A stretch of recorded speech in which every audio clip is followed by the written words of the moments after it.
Welcome to the Wisdom That Breathes channel.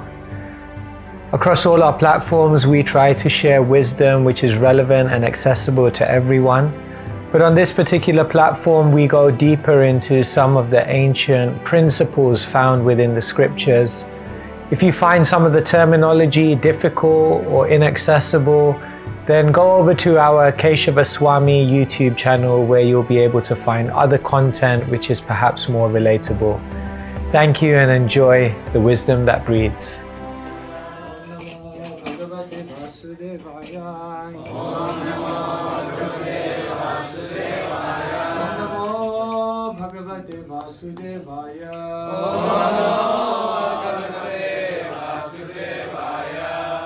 Hare Krishna, everyone. So thank you so much for coming this afternoon.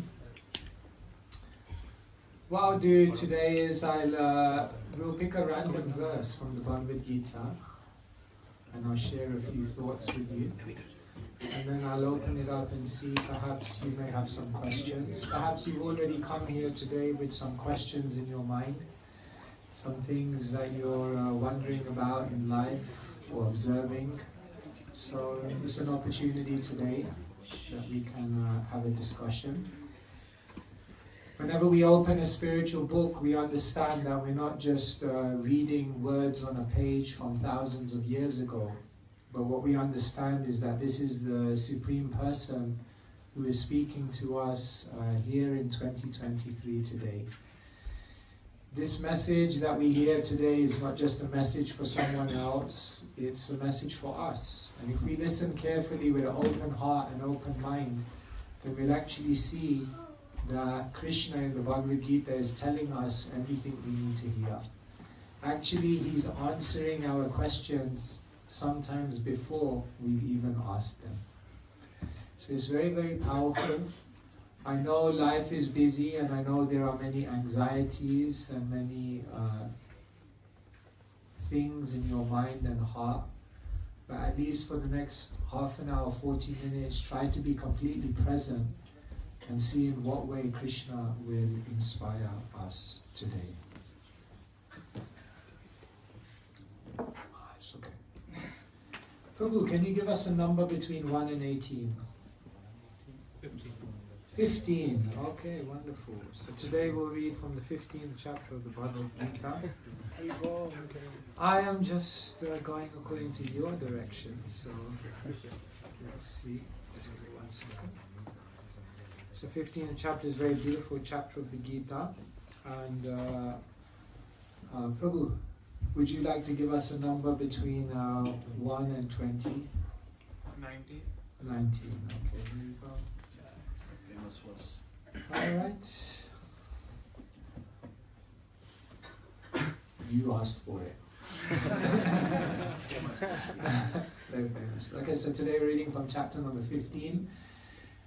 Text number 19 of the Bhagavad Gita. The 15th chapter of the Bhagavad Gita is very, very special because in this chapter Krishna explains that this material world is a reflection. This material world is a photocopy. This material world is a temporary place which is only resembling the ultimate reality. So whatever we find here is just like one small taste of what there is in the spiritual world.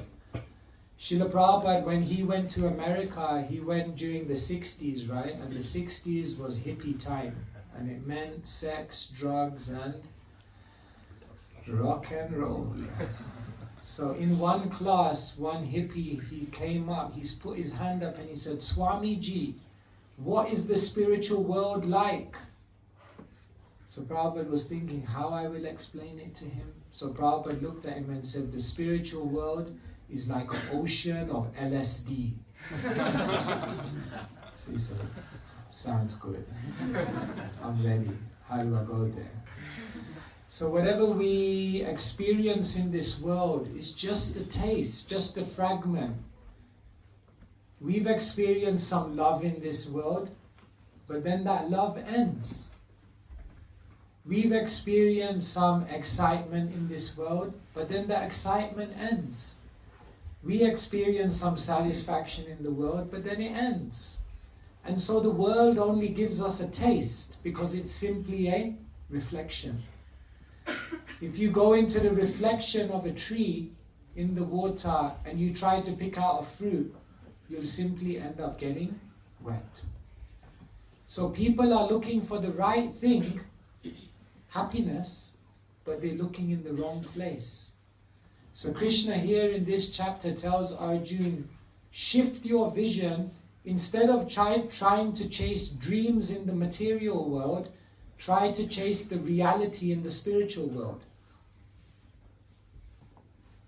Your dreams in the material world, even if you fulfill them, will leave you disappointed. But if you chase the reality in the spiritual world, then you'll actually find what you're really looking for.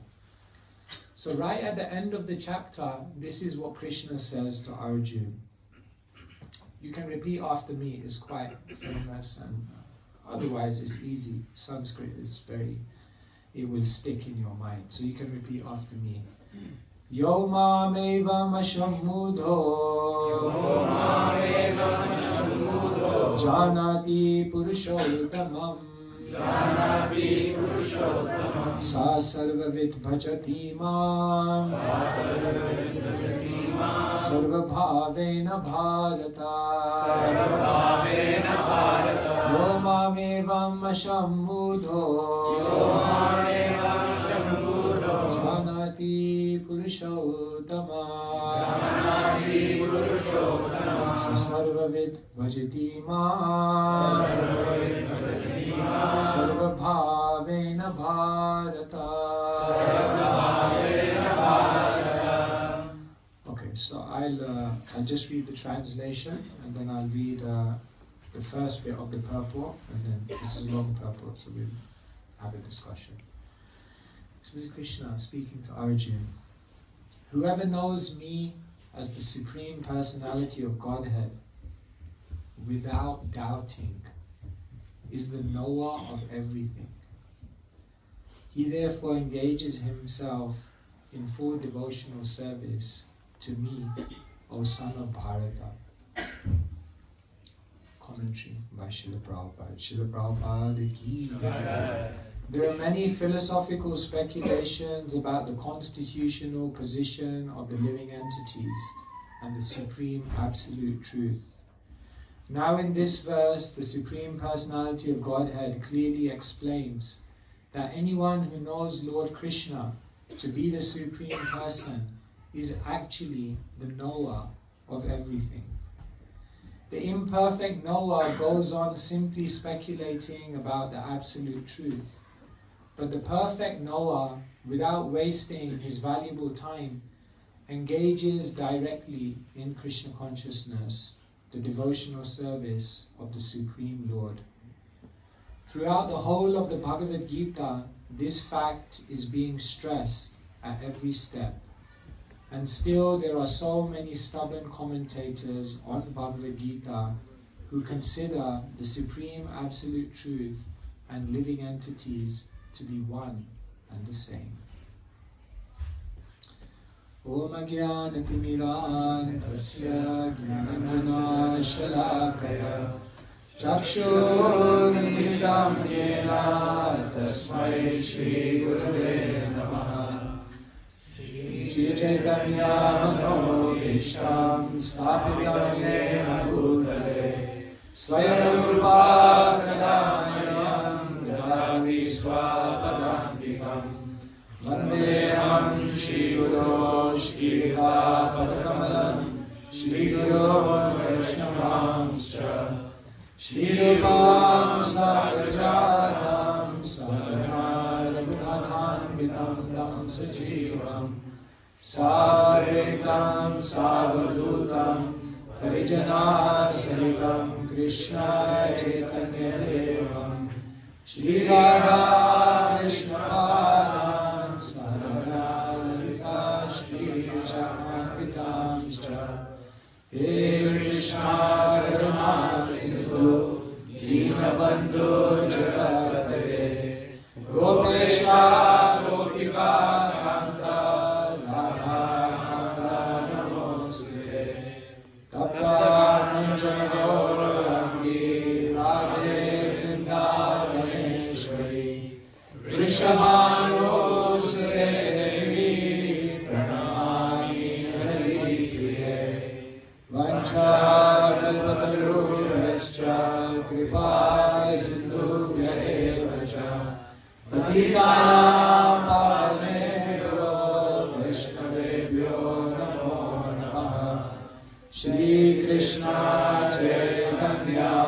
Prabhu Nityananda, Shri Advaita Gadadhar, Shivasari Gaura Bhakta Vrinda, Hare Krishna,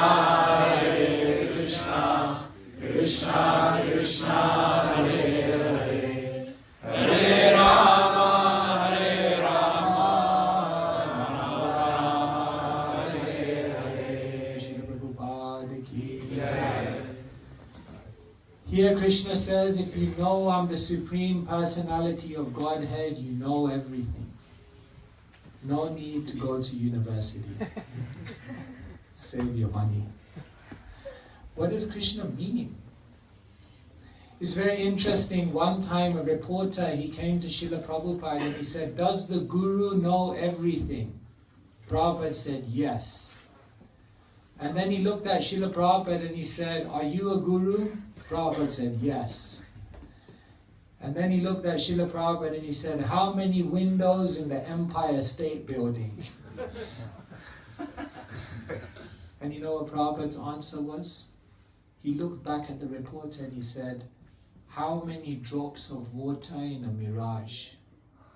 Very deep answer. Because what will your answer be? 10 drops, 10,000 drops? But a mirage is an illusion. So whatever answer you give, it doesn't mean anything. Because a mirage doesn't even really exist. So therefore, Srila Prabhupada said, what's the point of knowing how many windows there are in the Empire State Building? Because actually this world is unreal. And therefore, any knowledge of this world, if separated from the divine, is useless. It's temporary knowledge. It may help you for some years while you're here, but it won't actually allow you to understand reality. Does that make sense? So when we say one who knows Krishna knows everything, what it means is that one who knows Krishna understands reality. You can have a BSc, MSc, PhD and still be MAD. By the way, I also have a BSc. I'm not against university degrees. But academic knowledge in and of itself doesn't prove that you know reality. Yes, you may know software engineering, or yes, you may know medical science, or yes, you may know architecture and how to structure a building, but that doesn't mean you know reality. To know reality, Krishna says, means to know 5 things, and these 5 things are explained in Bhagavad Gita. The first thing is you can only know reality if the first thing you know Atma, the soul. This is the first thing that people don't understand, that I'm not this body, I'm the soul. And therefore there's so much problems in the world because people identify with the body. I'm part of this nation, you're part of another nation, I'm this gender, you're that gender. And then there's a third gender. So many things. Because people identify with the body. No, you're not any of these things. Aham, Brahmasmi. You are Brahman, you are the soul. The second thing Krishna explains is that the soul is living in the world. And that is the second topic that everyone must know. In Sanskrit we say, Prakriti, this world. I know where I'm living in Wali Range. Yes, but what is Wali Range? What is this material world? Why does it exist in the first place? Who created it? And what happens to it as it evolves through the generations? If you don't know this, you don't know reality. So Krishna explains in the Bhagavad Gita, what is this world? This world is a prison. This world is a hospital. This world is a school. This world is here for a purpose, to make us realize we need to get out and get back to where our real home is. This world is not your home. This world is just a transit lounge, just passing through. Then Krishna explains the third thing that everyone should realize, karma. The soul is living in the world and performing karma. Have you ever seen anyone in this world doing absolutely nothing? No. Everyone is active, always doing something. And if they're not physically active, definitely you can rest assured they're using their device. I challenge you, go out and see whether you can spot anyone doing absolutely nothing.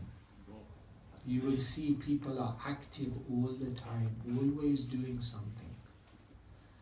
So Krishna explains that one must understand what is action, what is reaction, what are the laws which are governing this world, which are designing our destiny. The fourth topic that everyone has to understand is Kal. Kal means time. I don't have any time to understand time. No, you must understand time. Krishna explains in the Bhagavad Gita, everything is limited, everything is temporary, everything comes and goes. Have you noticed? Time destroys everything. Time destroys your health. Time destroys your reputation. Time destroys your relationships. Time destroys everything. Because time is specifically meant to destroy everything so that you realize who you actually are. All the things that we identify with and value, eventually what Krishna does through the factor of time is he takes all of it away. In case you didn't know, Krishna is a thief. And he steals everything away in time. But when he steals everything away, he's trying to help you realize what is actually of value. We hold on to all these temporary things, and then we become very, very distressed when they go, because we're attached. And then Krishna explains the fifth and final thing that everyone must understand is God. Ishvara, Bhagavan. The outside of this whole material system is a supreme person. And you have a relationship with that supreme person, and that spiritual world is your eternal home. What I've just explained to you are the 5 topics of the Bhagavad Gita. Number 1 is Atma. Number 2 is Prakriti, the world. The soul is living in the world doing number 3, karma, activities. In order to do karma, what do you need? Time. And outside of the whole system of the material world is who? There, you know everything. That's it, finished. That's the whole picture of the Bhagavad Gita. If you understand these 5 topics, you can answer any question. If someone comes and asks you the question, why do bad things happen to good people? Through these 5 topics you can answer the question. If someone asks you, why does love never seem to last in the material world? Through these 5 topics you can answer their question. If someone comes and asks you, why is there war in the world? Through these 5 topics you can answer their question. Because one who knows this knows everything. And therefore Srila Prabhupada, he didn't have a science degree or he was not a PhD, but he could go and he could speak to anyone everywhere because he was confident, I know, because I know Krishna. Therefore, I know everything. It's not a proud statement, but it's a statement of reality. And so nowadays people learn all kinds of things except what they're meant to learn. It's crazy. People learn all kinds of subjects under the sun, but they don't learn who they are, why they're here, who is God and what the purpose of life is. I'll do that when I'm old. Well, why not do it now? Because then maybe everything you do in life will make more sense. And therefore Srila Prabhupada said, we're going around the world and we're teaching people this knowledge so that they actually can understand the reality. And then in this verse, Krishna says that when you actually understand this, then you engage your heart in devotional service to me.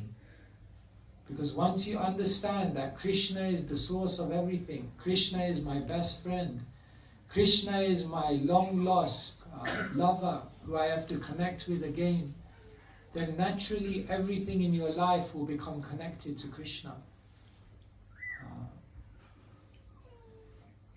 How can anything in your life be separate from Krishna once you've understood this fact? So this is the Bhagavad Gita. This is teaching us how to actually get out of this illusion. Most people in this world are confused. Their brains are like cement, thoroughly mixed up and completely set. People don't have a clue, most people. So therefore, spiritual knowledge has to be given in the world so that people can wake up to the reality. Otherwise, we're wasting a golden opportunity in this life to actually achieve something which will actually fulfill our heart.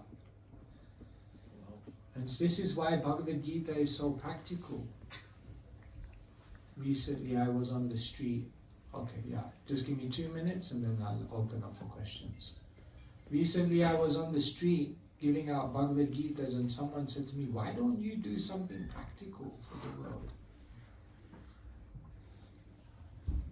So I said, what do you mean by do something practical? What do you class as practical? He said there's war in the world, there's corruption in the world, there's terrorism in the world, there's starvation in the world. Why don't you do something practical to solve all these problems? I said, I am. He said, no, you're just standing out here giving books. Why don't you roll your sleeves up and do something practical? I said to the person, look at all of those problems and now go back to the root cause why all of them exist. Why does terrorism exist? Because of envy. Why does corruption exist? Because of greed. Why do environmental problems exist? Because of exploitation. Why is violence there? Because of lack of tolerance. I said, if you look at every single problem in the world, it lies at a lack of spirituality because people don't have good character. And I said, frankly, going out there and trying to solve the problems of the world by material solutions will not work, because Einstein said you can't solve the problems of the world with the same type of thinking that created them. You need to approach life in a different way. And therefore I said, with all the humility at my command, we are doing something practical. But thanks for the reminder that we need to do something to make the world a better place. Hare Krishna. Okay, so let me stop here. I saw some hands. Was that a question? Okay, yes. If you just wait for the mic, just so, because then there's online. The battery is dischargeable. Doesn't work. Pass it on. Oh, it's out of battery?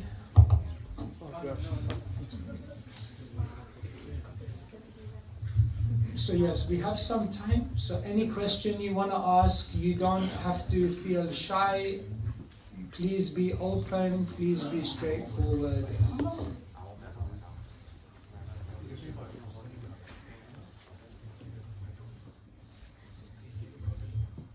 Yes. Okay, ready? No, you don't want to ask the question? Okay. Anyone else like to ask a question? Okay. My question is, just hypothetically, if everyone listens to Mike. Okay, you say, he said hypothetically, send the mic forward while it's coming. He said hypothetically, if everyone believes in Krishna, everyone believes in Krishna consciousness and stop doing what they are doing, aiming to get into spiritual world, how does the world will run? so one person once came to Srila Prabhupada and said, if everyone becomes a Hare Krishna, what will happen to the world? Prabhupada said, don't worry, that will never happen, there'll always be fools like you. It was a joke. But what will happen if everyone becomes Krishna conscious? What will happen to the world? Because everyone will just have their hand in a bead bag chanting, everyone will be singing and doing Harinam. Who will be in the hospitals working? Who will be in the office trading? Who will be in the schools teaching? When Arjuna became Krishna conscious, did he remove himself from the battlefield? Yes or no? When Arjuna became Krishna conscious, did he give up his bow and arrow? Yes or no? When Arjuna became Krishna conscious, did he stop fighting his enemies and being a Kshatriya? Tasmat sarveshu kaleshu mam anusmara yudhyacha. Krishna says, at all times, become conscious of me and at the same time carry out your duty in this world. So Krishna conscious people are not dysfunctional. Krishna conscious people do not remove themselves from the world, but rather they work in the world, they perform their duties, they do their karma, they do their dharma, but they do it with the highest quality of consciousness, not to exploit people, or not to exploit the world, but to serve. And therefore, if that would happen, the world would become, as Prabhupada says, Vaikuntha. So that's what we need. We need Krishna consciousness. There's no solutions in the world apart from a transformation of consciousness. Nothing else will work. Thank you. Okay? Anyone else? Any questions? Okay. Yes. Hare Krishna Maharaj. My question is, Hare Krishna, you are a great motivator and big role model for the youth of today, and the youth listens to you. So my question is on the behalf of youth and on the behalf of parents of youth, that you said that real knowledge is everything related to Krishna. So many of the youth who are following this path of Krishna consciousness, they know the real knowledge, Bhagavatam, Bhagavad Gita. So how should they motivate themselves for academics? And what would be your message for academics? And what would be your message for them? Should they aspire for all 9s in GCSEs? Should they aspire for all those A stars and high-level universities? Having known, their parents also know where the real knowledge lies. They themselves know where the real knowledge lies. And they know that the knowledge they're reading in academics, how much weightage that have. So how should they see the real sense and what should be the motivation for them? Thank you so much. Very nice question. Let's begin from the ultimate vision. At the time of death, no amount of academic education is going to help you. Simple as that. It's just a fact. At that time, none of that will count. However, does that mean it's all useless? No. Because we've got a life to live here. And we've not just got a life to live, we've got an opportunity to serve. So if you become educated, if you pass your exams, if you get university degrees, if you become learned in different aspects of how the world functions, and then you combine that knowledge with spiritual knowledge, you can go out and be an incredible change maker. you can go out and do amazing things in the world. When the passion to serve the world is coupled with the compass of knowledge, then the compass plus the passion becomes real compassion. And the world needs compassionate people. And so, is everyone meant to be a sannyasi and walk away from the world? We have vacancies if you're interested. But if it's not your thing, and if you feel that that's not the life for you, then you can make just as big a contribution, if not bigger a contribution, by studying, by becoming established in the world, and then using that knowledge for service. So by all means, do well in your academics. But don't try to do well in your academics just so you can buy 2 houses, 2 cars, 2 dogs, 2 phones, too much. If you use your academic success just to become materially comfortable, at the end of life, and even during your life, you just end up miserable. Because Krishna says, Yehi samsparsha jabhava dukkha yonaya eva de. That all that sukha, that material pleasure that you seek, it will only bring you misery. So yes, we are not suggesting that you throw in your studies. Even I finished my degree. Krishna's mercy. I am one of the BSc MADs as well. No, I'm not. I'm just joking. Sometimes I say these things. I'm joking. Like university degrees can be very, very powerful. Because you see, you can reach so many people. Perhaps me as a sannyasi, I can't reach.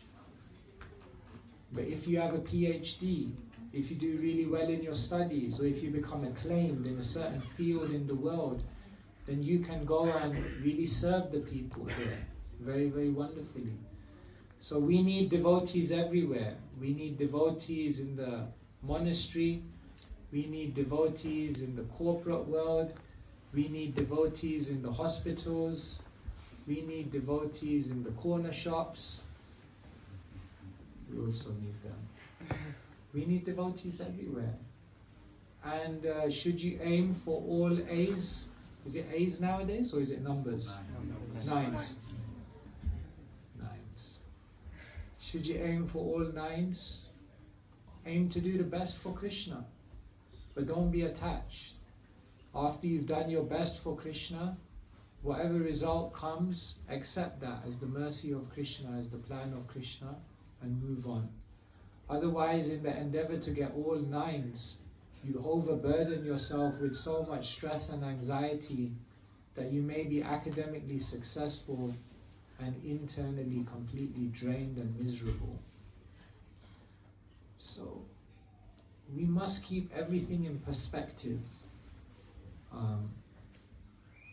And then do the best we can in this world to serve Krishna. Is that okay?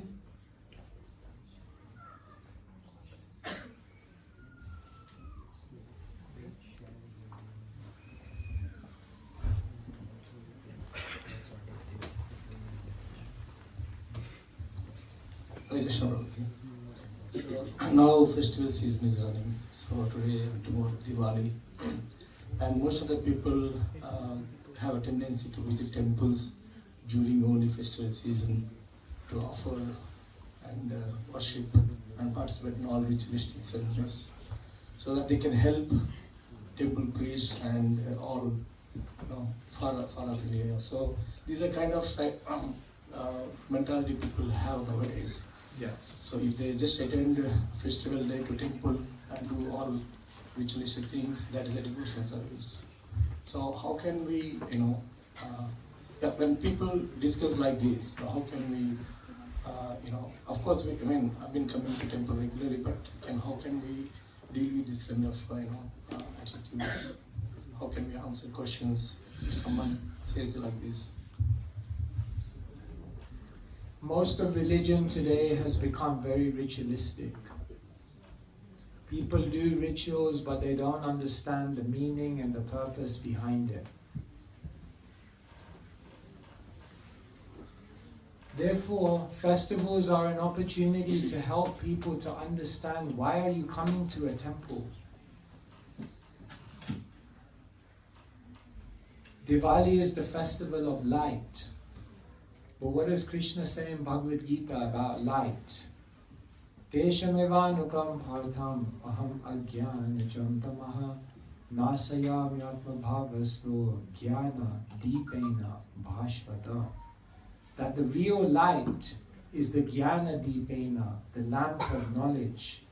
And that lamp of knowledge is meant to illuminate the heart which is covered in darkness of ignorance.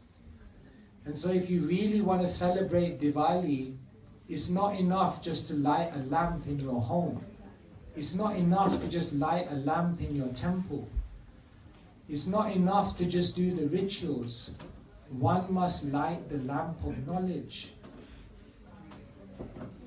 I won't do a survey, but we could ask, how many people in this room have read the Bhagavad Gita cover to cover? I won't do the survey, but you can do the survey for yourself and ask yourself, have I really awakened the lamp of knowledge? If I haven't understood this knowledge, if I haven't absorbed this wisdom, then it means I haven't actually understood what I'm doing. And maybe for years I've just come out of ritual and tradition, which will give you some benefit, but which won't give you the full benefit.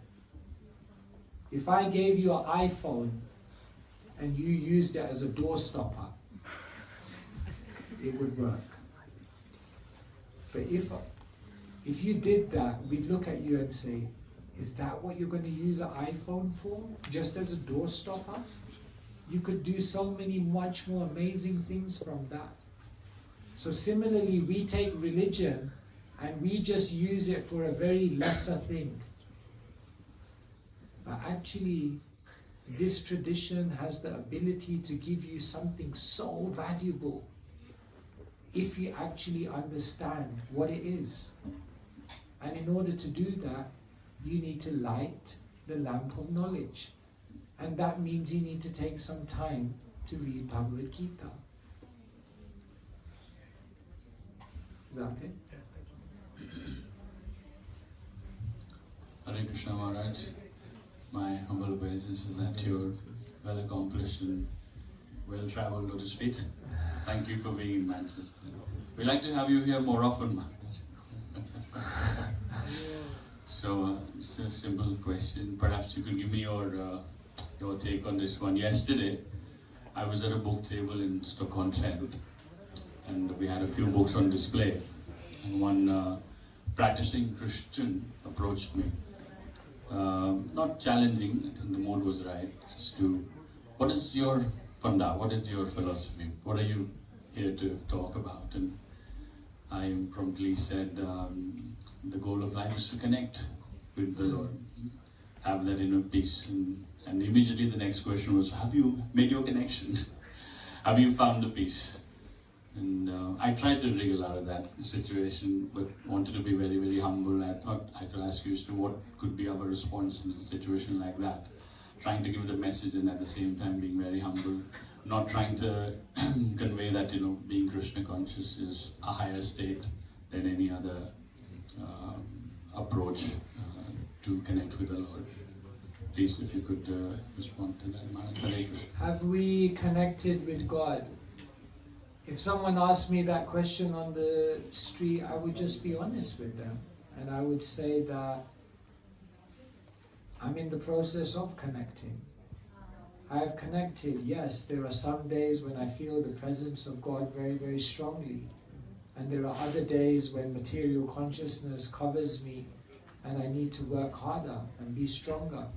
There are times when weakness overcomes me. I think the best way to share Krishna consciousness is to be honest. And honesty is humility. And so, if someone thinks that by magically believing something that all of a sudden you're saved, I would question whether that's actually what their tradition says, and I would question whether God actually is teaching that. So when people claim that they have some kind of connection with God which is beyond our own connection, then what can we say? We can say, okay, I'm not here to disprove you. But ultimately your connectivity with God will be measured by the quality of your life. You can't be connected to God and then be intolerant towards others. You can't be connected to God and then be judgmental and greedy. You can't be connected to God and then be an angry, frustrated person.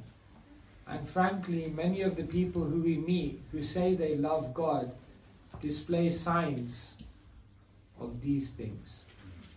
And that makes you highly doubt whether someone is actually connected to God. So our Shastra says, Yashashti Bhaktir Bhagavatya Kinchana Sarveir Gunestatra Samasate Suraha. That when you actually develop bhakti or love or connection, then all the qualities of the demigods become awakened within you. So let our connectivity with God be judged by the content of our character. Let that speak louder than words. Is that okay? That's perfect, man. I'm in tune with you. My response was also similar, that the transformation is inner. So it comes out in the behavior of the individual who's claiming to be a practitioner. Thank you, Maharaj, for confirming that. Hare Krishna. Hare Krishna, Maharaj. My question is probably extension of what Manish Prabhuji asked. As there are, a number of religions in this world, and every religion believes that, their master is the supreme Godhead. I think as they say, religion is the opium of the masses, right? It creates more frictions, when people try to say how. So what's your take on this? How we can teach our kids, according to this? Religious difference doesn't have to create division.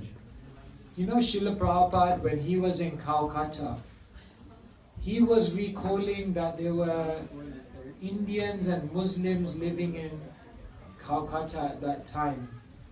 And he recalled there was a time when even the Muslim people would come to the temple on Janmashtami.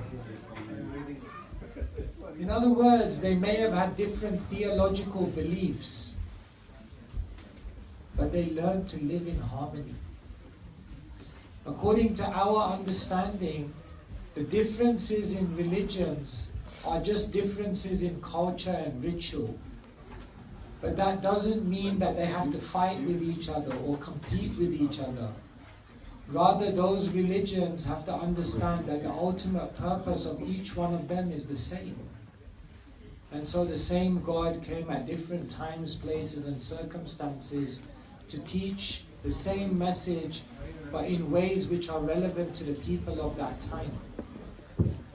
And so this is the message that we need to share with the world. Otherwise, people are fighting with each other, thinking each other to be competition, or thinking each other to be right or wrong. But we understand that they're all right if they're sincere and pure in their intention.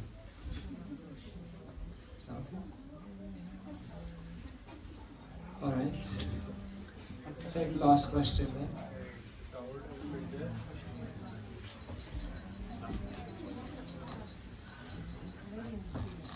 Hare Krishna Maharaj, thank you for the amazing class. I just had a question from this one line from the purport you read. The Prabhupada is saying that one who mentally speculates is simply wasting time, and one who's actually intelligent directly takes to the process of Krishna consciousness. But sometimes we find that even in Krishna consciousness, we end up overusing our intelligence and also begin mentally speculating. So how do we realize that after this point we should withdraw ourselves, not think too much, and let Krishna do his thing. Because, and even sometimes with understanding philosophy or planning services, a lot of mental speculation is involved. So my question is that, do we mentally speculate in Krishna consciousness sometimes, and if so, how do we avoid that and depend on Krishna's plans? When you become Krishna conscious, it doesn't mean you stop thinking. You continue thinking. But there's a difference between thinking and speculating. When you're thinking, there's a practical outcome. When you're speculating, there's no practical outcome. When you're thinking, you're churning your thoughts in reference to Guru Sadhu Shastra. When you're speculating, you're simply churning thoughts without reference to anything higher. When you're thinking, then you take your thoughts and then you discuss them with others. But when you're speculating, you just take your thoughts and you just keep on going round and round in your own head.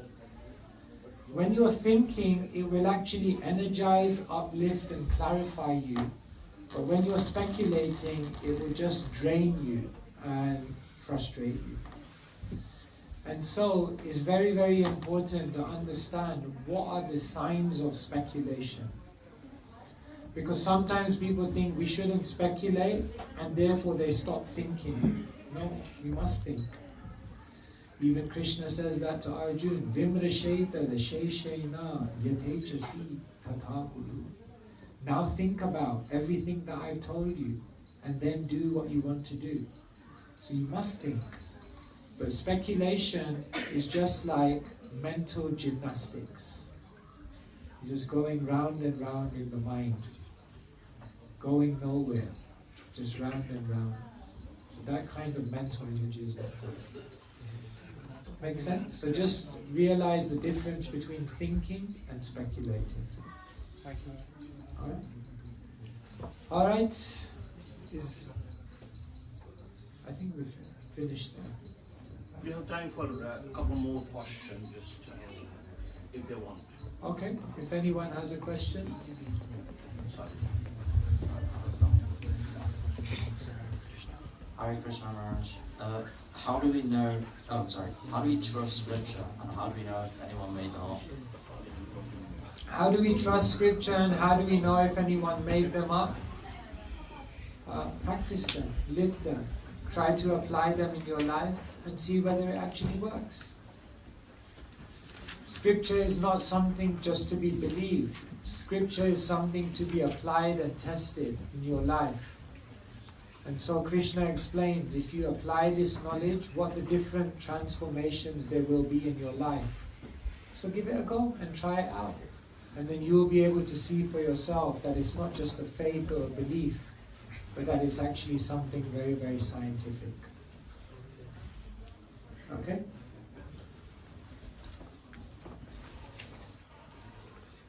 Okay, I think we're finished there. Thank you so much, Srila Prabhupada ki.